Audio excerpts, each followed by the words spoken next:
Welcome to my channel. Today మనం 27th June 2025కి సంబంధించిన important current అఫైర్స్ని ఈ వీడియోలో డిస్కస్ చేద్దాము.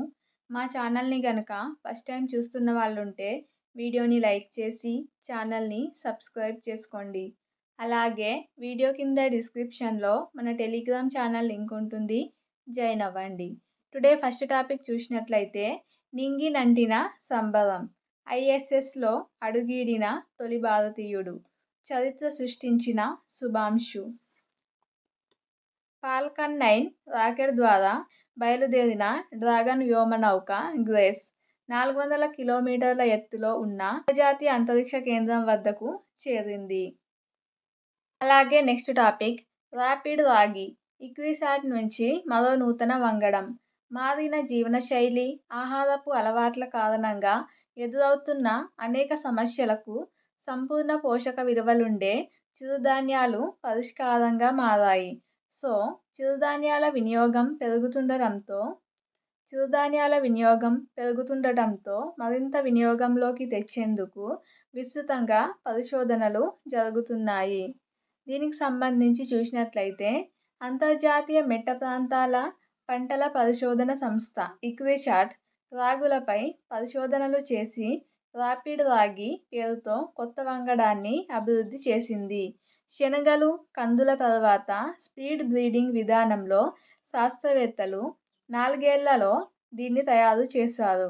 దేశంలో జొన్న, సజ్జల తర్వాత మూడో అత్యంత ముఖ్యమైన చిరుధాన్యంగా రాగి పంట గుర్తింపు పొందింది.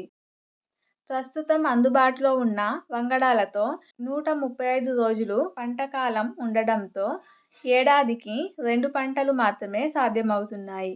అయితే ఇక్రిసాట్ అభివృద్ధి చేసిన కొత్త వంగడం ర్యాపిడ్ రాగి 68 రోజుల్లోనే పంట చేతికొస్తుంది. ఏడాదిలో 5 పంటలు పండించవచ్చని శాస్త్రవేత్తలు తెలపడం జరిగింది.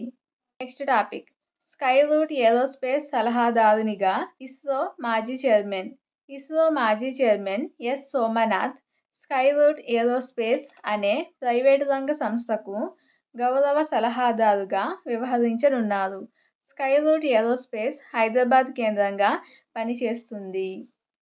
అలాగే 2028 నాటికి మూడో అతిపెద్ద ఆర్థిక వ్యవస్థగా భారత్, 2028 కల్లా ప్రపంచంలో మూడో అతిపెద్ద ఆర్థిక వ్యవస్థగా భారత్ అవతరిస్తుందని UK trade strategy global trade outlook 2025 నివేదికలో ఆ దేశ వాణిజ్య విభాగం తెలిపింది. ఆసియా వృద్ధిలో ఇప్పటి వరకు చైనా కీలకంగా ఉండగా ఇప్పుడు ఆ దేశ పాత్రను భారత్, ఇతర వర్ధమాన దేశాలు పోషించే అవకాశముందని వివరించింది. భారత్, బ్రిటన్ మధ్య కుదిరిన FTA ఒక చారిత్రాత్మక ఒప్పందంగా నిలవనుంది. అలాగే PMOలో ఉప కార్యదర్శిగా అంబరీష్ వేమూరి, ప్రధానమంత్రి కార్యాలయంలో ఉప కార్యదర్శిగా 2016 బ్యాచ్ IFS అధికారి అంబరీష్ వేమూరి నియమితులయ్యారు. 3 ఏళ్ల పాటు ఈ పదవిలో కొనసాగుతారు. నెక్స్ట్ టాపిక్ చూసినట్లయితే గావి వ్యాక్సినేషన్ కూటమికి నిధులు నిలిపివేత. గావి అంటే ప్రపంచ ఆరోగ్య సంస్థ WHO, యూనిసెఫ్, గేట్స్ ఫౌండేషన్, ప్రపంచ బ్యాంకులతో ఏర్పడిన ప్రభుత్వ ప్రైవేటు భాగస్వామ్యమే గావి. ఇది ఏం చేస్తుంది అంటే కోవిడ్తో పాటు కోరింత దగ్గు వంటి వ్యాధులు రాకుండా బాలలకు టీకాలు వేసే కార్యక్రమాన్ని నిర్వహించే సంస్థే గావి. అంతర్జాతీయ కూటమికి నిధులు బంద్ చేస్తున్నామని అమెరికా ఆరోగ్య మంత్రి రాబర్ట్ F. కెన్నడీ జూనియర్ ప్రకటించింది. నెక్స్ట్ ధావన్. భారతీయ మాజీ ఓపెనర్ శిఖర్ ధావన్ తన జ్ఞాపకాలతో the one, cricket my life and more అనే పుస్తకాన్ని రాశాడు. ఇది ఫ్రెండ్స్ టుడే 27th జూన్ 2025కి సంబంధించిన ఇంపార్టెంట్ కరెంట్ అఫైర్స్ వీడియో.